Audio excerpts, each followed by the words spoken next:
अभी मैं आया हुआ था ये वॉशिंग मशीन की कंप्लेंट पे। कस्टमर का बोलना है कि इसके अंदर बहुत ज़्यादा आवाज़ कर रहा है, जो उसका धुलने वाला है वॉश वाला। जब इसको चालू करते हैं और इसके अंदर कपड़ा डालते हैं तो बहुत तेज़ तेज़ आवाज़ आती है। तो मैं आगे जब चेक करता हूँ इसको तो वाकई में इसमें बहुत सारी आवाज़ आती रहती है। देख सकते कितना खतरनाक आवाज़ आ रही है इसमें।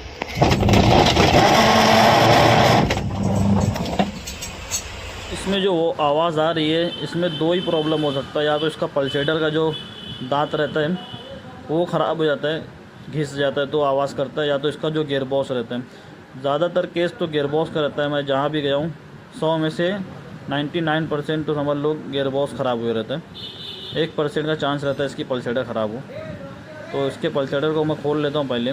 इसके पल्सेटर को स्क्रू खोलने के बाद पल्सेटर को भी मैं खोल के बाहर निकाल लेता हूँ और चेक करता हूँ तो इसका जो खाँचा रहता है पल्सेटर का वो ठीक ठाक रहता है, कुछ प्रॉब्लम नहीं था। हल्का फुल्का घिसे रहता है लेकिन है अच्छा है, वे भी चलेगा बहुत। पल्सेटर निकालने के बाद मशीन को भी चालू करके चेक कर लेता हूँ।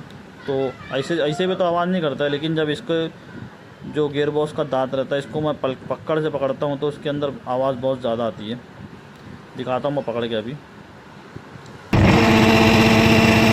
देख सकते कितना ज़्यादा आवाज़ कर रही है पकड़ने के बाद। इसको ये मशीन का गियर बॉक्स ख़राब हो चुके रहता है तो उसको मैं मशीन को लेटा लेता हूँ और गियर बॉक्स को खोलने लगता हूँ। गियर बॉक्स को खोलने के लिए इसका जो स्क्रू दिख रहा है नीचे, पहले इसको खोल के इसकी पुल्ली को बाहर निकालना रहता है। तो स्क्रू पाने की वजह से मैं इसको खोलूँगा और इसकी पुल्ली को बाहर निकालूँगा। पूरा गियर बॉक्स बाहर निकालने के लिए पीछे से जगह दिए रहता है, ये पूरा खाँचा बने रहता है। इसके अंदर से स्क्रू ड्राइवर डाल के गियर बॉक्स को बाहर निकालूँगा। ये गियर बॉक्स का जो नट रहता है बहुत ज़्यादा सड़ चुके रहता है, जिसकी वजह से गियर बॉक्स खुलता नहीं आसानी से। तो इसको खोलने के लिए सबसे आसान तरीका जो इसका है, मैं जो यूज़ करता हूँ, इधर पे स्क्रू ड्राइवर फंसा लेता हूँ और वहाँ पे खोलता हूँ स्क्रू पाने से। तो बहुत आसान से खुल जाता है, कितना भी सड़ा हुआ स्क्रू रहता है वो खुल जाता है, क्योंकि इससे ताकत बनती है।